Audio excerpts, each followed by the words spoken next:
समर्पण क्लासेज में आप सभी का स्वागत है। आज हम लोग दर्पण के सूत्र और रेखीय आवर्धन इन दोनों के बारे में अध्ययन करेंगे। तो चलिए पहले अध्ययन करते हैं दर्पण के सूत्र के बारे में, उसके बाद रेखीय आवर्धन के बारे में। तो आप लोग वीडियो लास्ट तक देखना, आपको पूरा समझ में आएगा। तो चलिए पहले दर्पण के सूत्र के बारे में पढ़ेंगे। तो 1/f 1/f बराबर 1/v प्लस 1/u, इसे हम दर्पण का सूत्र कहते हैं। 1/f बराबर 1/v प्लस 1/u, इसे हम दर्पण का सूत्र कहते हैं। तो जहां पर f क्या है, f है फोकस दूरी, f है फोकस दूरी। यहाँ पे पहले देख लें u क्या है, u है वस्तु की स्थिति, वस्तु की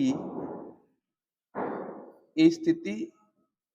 और v क्या है, v है प्रतिबिंब की स्थिति, प्रतिबिंब की स्थिति।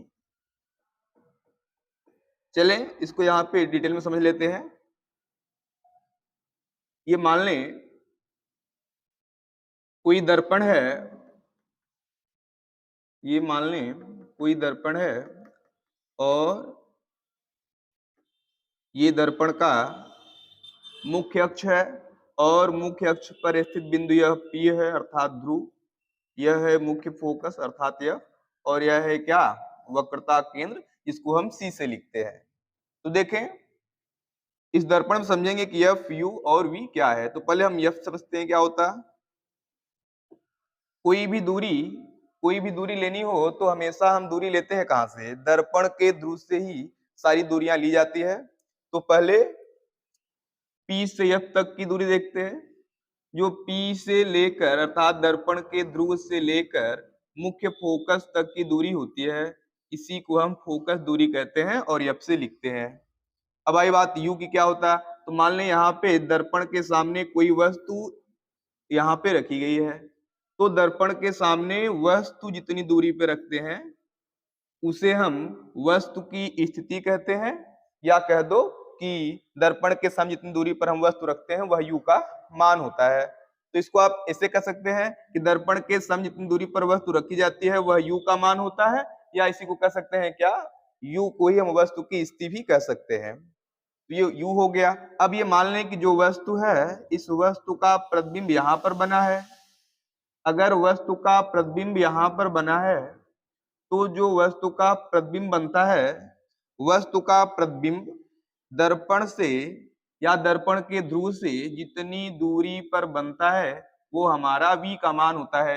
इसे आप चाहे कह दें कि वह प्रतिबिंब की स्थिति है, या ये कह दें कि V का मान है। V क्या है, दर्पण के ध्रुव से लेकर प्रतिबिंब तक की दूरी है। तो ये हो गया दर्पण का सूत्र, और उसमें F U V में जो रिलेशन है, इसके साथ साथ यहाँ पे देख रहे हैं F U V क्या है, तो हम समझ लिए हैं। और अब पढ़ेंगे क्या, रेखीय आवर्धन के बारे में। तो चलें रेखीय आवर्धन बना लिख देते हैं। पहले ये मिटा दे रहे हैं। रेखीय आवर्धन क्या होता है, पहले आप लिखते हैं रेखीय आवर्धन, रेखीय आवर्धन बराबर होता है प्रतिबिंब की लंबाई, प्रतिबिंब की लंबाई, प्रतिबिंब की लंबाई बटे वस्तु की लंबाई, वस्तु की लंबाई। तो रेखीय आवर्धन का जो मान होता है वह प्रतिबिंब की लंबाई और वस्तु की लंबाई के अनुपात के बराबर होता है। हम रेखीय आवर्धन को यम से लिखते हैं, और यह बराबर होता है किसके, प्रतिबिंब की लंबाई। प्रतिबिंब की लंबाई को एच डैश से लिखते हैं, और बटे वस्तु की लंबाई, हम वस्तु की लंबाई को एच से लिखते हैं। तो इस प्रकार से कह सकते हैं कि रेखीय आवर्धन यम जो होता है वह एच डैश बटा एच के बराबर होता है, जहां पे एच डैश क्या है, प्रतिबिंब की लंबाई, और एच क्या है, वस्तु की लंबाई है। तो यहाँ पे यम का जो मान आया एच डैश बटा एच आ गया। अब ये जान लें कि इसी यम का जो मान होता है, इसी यम का जो मान होता है वह माइनस वी बटे यू के भी बराबर होता है।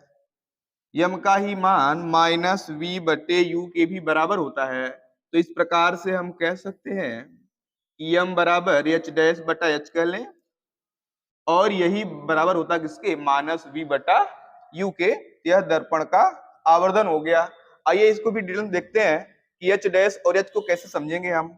यहाँ पे मान लें यह दर्पण है और दर्पण के सामने जो वस्तु रखी जाती है, इस वस्तु की जो लंबाई होती है, वस्तु की जो लंबाई होती है वो एच का मान होता है। और इस वस्तु का प्रतिबिंब अगर यहाँ पर प्राप्त हो रहा है, वस्तु का प्रतिबिंब अगर यहाँ पर प्राप्त हो रहा है, तो जो प्रतिबिंब की लंबाई होती है वह एच डैश का मान होता है। तो उम्मीद करते हैं कि आपको यह वीडियो पसंद आया होगा। वीडियो पसंद आया हो तो आप वीडियो को लाइक करें, चैनल को सब्सक्राइब करें। धन्यवाद।